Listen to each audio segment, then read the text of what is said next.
বন্ধুরা, আজ আমি তোমাদের সাথে শেয়ার করব তেলকই। এই রেসিপিটা আমি জানি তোমরা সবাই জানো, কিন্তু আজ আমি যেভাবে তেলকই রান্না করব এর স্বাদ হয় দারুণ। একবার এইভাবে তোমরা ট্রাই করে দেখতে পারো। তাহলে চলো দেখে নাও আজকের আমি এই রেসিপি কিভাবে তৈরি করছি।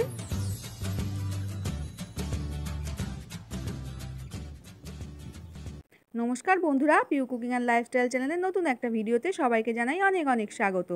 তো দেখো, তেলকই রান্না করার জন্য প্রথমে আমি একটা মশলা রেডি করে নিয়েছি। দেখো, 1 ইঞ্চ আদা, 1 চামচ জিরে, গোটা জিরে, আর নিলাম দেখো 1 চামচ মৌরি, আর তার সাথে নিলাম দেখো একটা এলাচ, আর নিলাম 4টে শুকনো লঙ্কা। এবার এটা একটু গরম জল দিয়ে, উষম গরম জল দিয়ে একটু ভিজিয়ে রাখবো 10 মিনিট। তারপর এটাকে বেটে নেব। আর এদিকে দেখো, কই মাছ আমি ভালো করে ধুয়ে নিয়েছি। ধুয়ে নিয়ে নুন আর হলুদ মাখিয়ে নিচ্ছি। তো কই মাছগুলো দেখো, একদমই জ্যান্ত কই মাছ। এই কই মাছের তেলকই কিন্তু দারুণ লাগে খেতে। তো এইভাবে কই মাছগুলোকে নুন হলুদ মাখিয়ে 10 মিনিট রেখে দিতে হবে। ততক্ষণ দেখো আমি মশলাটা বেটে নিচ্ছি। আমি শিলনোড়াতেই বেটে নিচ্ছি। এতে করে মশলা শিলনোড়াতে করে বাটলে এর স্বাদ কিন্তু দারুণ হয়। তোমরা চাইলে মিক্সিতে বেটে নিতেই পারো। এবার দেখো মাছগুলোকে ভেজে নেব। একটা ফ্রাই প্যান বসিয়ে দিয়েছি।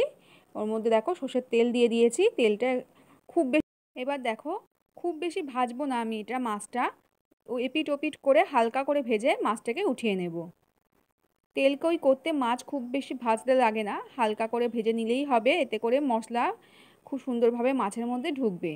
আর খুব বেশি কড়া করে যদি মাছটা ভাজা হয় তাহলে সেইভাবে মশলা ভালো করে ঢুকবে না। সেই জন্য মাছটা একটু হালকা করে ভেজে নিতে হবে। তো দেখো, উল্টে পাল্টে আমি হালকা করে ভেজে উঠিয়ে নিলাম। এইভাবে সব মাছগুলো দেখো আমি ভেজে নিয়েছি। এবার চলো রান্নাটা শুরু করি। দেখো, ওই কড়াইয়ের মধ্যে আমি আরও একটু তেল দিয়ে দিয়েছি। দিয়ে এখানে আমি দিয়ে দিলাম কালো জিরে ফোড়নে। এবার কালো জিরে ফোড়ন দেওয়ার পর এখানে দেখো আমি একটা মিডিয়াম সাইজের একটা পেঁয়াজ আমি বেটে রেখেছিলাম, সেই বাটা পেঁয়াজটা দিয়ে দিলাম। এবার পেঁয়াজ বাটাটা দিয়ে একটু ভালো করে কষিয়ে নিতে হবে, যাতে পেঁয়াজের কাঁচা গন্ধটা চলে যায়। তো সেই দেখো আমি পেঁয়াজটাকে একটু ভাজা করে নিচ্ছি তেলের সঙ্গে। এবার এর মধ্যে আমি কিছু গুঁড়ো মশলা অ্যাড করে দেব। দেখো, দিয়ে দিলাম পরিমাণ মতো নুন।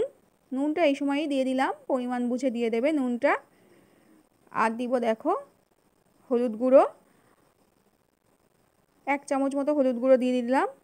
আর দিলাম দেখো 1 চামচ এটা কাশ্মীরি লঙ্কার গুঁড়ো দিলাম, কালারের জন্য, সুন্দর একটা কালার হবে। আর দিলাম দেখো 1 চামচ ধনে গুঁড়ো। এবার এই গুঁড়ো মশলাগুলো দিয়ে একটু ভালো করে কষিয়ে নিতে হবে। যতক্ষণ না পেঁয়াজ থেকে দেখো পেঁয়াজটা সুন্দরভাবে কষা হচ্ছে, ততক্ষণ পর্যন্ত কষিয়ে নিতে হবে। দেখবে কষতে কষতে যখন তেল ছেড়ে দেবে তখন তোমরা বুঝতেই পারবে যে আমার কষাটা ঠিকঠাক হয়েছে। তো যেহেতু পেঁয়াজ বাটা দেওয়া আছে, সুন্দরভাবে কষতে হবে। তো দেখো তেল ছেড়ে দিয়েছে। এইবার যে মশলাটা আমি বেটে রেখেছিলাম শিলনোড়াতে, সেই বাটা মশলাটা দিয়ে দিলাম। এবার বাটা মশলাটা দিয়েও ভালো করে কষিয়ে নিতে হবে। এখানে মৌরি আর এলাচ দেওয়ার কারণে এই মশলাটা কিন্তু দারুণ একটা টেস্টি হয়, দারুণ সুন্দর একটা ফ্লেভার আসে বন্ধুরা। এর স্বাদটাই বদলে যায় এই মৌরি আর এলাচ দেওয়ার কারণে। আর দেখো এখানে 4টে কাঁচা লঙ্কা আমি চিড়ে দিয়ে দিলাম। এই সময় লঙ্কা চিড়ে দিলে সুন্দর একটা ফ্লেভার হবে। আর দেখো সুন্দরভাবে কষতে কষতে এবার এই সময় আমি দিয়ে দিলাম একটা টমেটো স্লাইস করে কেটে রেখেছিলাম, সেই টমেটোটা দিয়ে দিলাম। এবার টমেটোটা দিয়ে ভালো করে কষিয়ে নিচ্ছি। এই সময় টমেটো দিলে দেখবে টমেটো কষতে কিন্তু আমাদের অনেকটাই সময় লাগে, টমেটোর কাঁচা গন্ধ যেতে চায় না। কিন্তু তোমরা যদি এই কষার সময় যদি টমেটো দাও, এতে করে টমেটো খুব তাড়াতাড়িও কষানো হয়ে যাবে আর টমেটোর কাঁচা গন্ধও বেরোবে না। এবার দেখো অল্প একটু মশলার বাটি ধুয়ে জল দিলাম, যাতে সুন্দরভাবে কষিয়ে নিতে পারি। আর দেখো এখানে আমি অল্প একটু ঢাকা দিয়ে দিলাম, একটু ঢাকা দিয়ে রাখবো যাতে করে সুন্দরভাবে টমেটোটা নরম হয়ে যায়। যেহেতু নুন দেওয়া ছিল আগে থেকে, তাই জন্য টমেটো কিন্তু খুব সুন্দরভাবে নরম হয়ে যাবে। এবার দেখো এখানে অল্প একটু চিনি দিয়ে দিলাম। যেহেতু টমেটো দিয়েছি, টমেটোর একটা টক ভাব থাকে, তো চিনিটা দিলে খুব সুন্দরভাবে স্বাদটা ব্যালেন্স হবে। তো দেখো তোমরা চাইলে চিনিটা স্কিপ করতে পারো, তো আমি একটু চিনি দিলাম। এবার দেখো চিনিটা দিয়েও সুন্দরভাবে একটু কষিয়ে নিলাম। দিয়ে এইবার কষানো আমার হয়ে গেছে। এবার মশলা বাটি ধুয়ে আমি জলটা দিয়ে দিলাম। এখানে জলটা তোমরা পরিমাণ বুঝে দেবে, তেলকই যেহেতু করছি জল তো বেশি লাগে না, তো জলটা তোমরা পরিমাণ বুঝে দিয়ে দেবে। আমি দেখো জল দিয়ে দিলাম। এবার একটু ঝোলটা ফুটে গেলে মাছগুলো দিয়ে দেবো। একবার এইভাবে তোমরা বাড়িতে তেলকই রান্না করে দেখো বন্ধুরা, দারুণ স্বাদ হয়। আমরা তো এইভাবেই তেলকই রান্না করি, বাড়ির সবাই ভীষণই পছন্দ করে।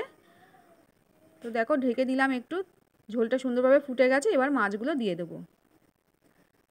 আজকের রেসিপি যদি তোমাদের ভালো লাগে বন্ধুরা, অবশ্যই একটা লাইক করে দেখো আর কমেন্ট করে জানিও কেমন লেগেছে, আর শেয়ার করে দিও। চ্যানেলে যদি নতুন বন্ধু এসে থাকো আর যদি রেসিপি ভালো লাগে তাহলে অবশ্যই সাবস্ক্রাইব করে নিও বন্ধুরা, আর একটা লাইক করতে ভুলো না। আর ভিডিও ভালো লাগলে সবার সাথে শেয়ার করে দিও। তো দেখো মাছগুলো একটু উল্টে পাল্টে দিলাম, দিয়ে এবার একটু ঢেকে দেবো।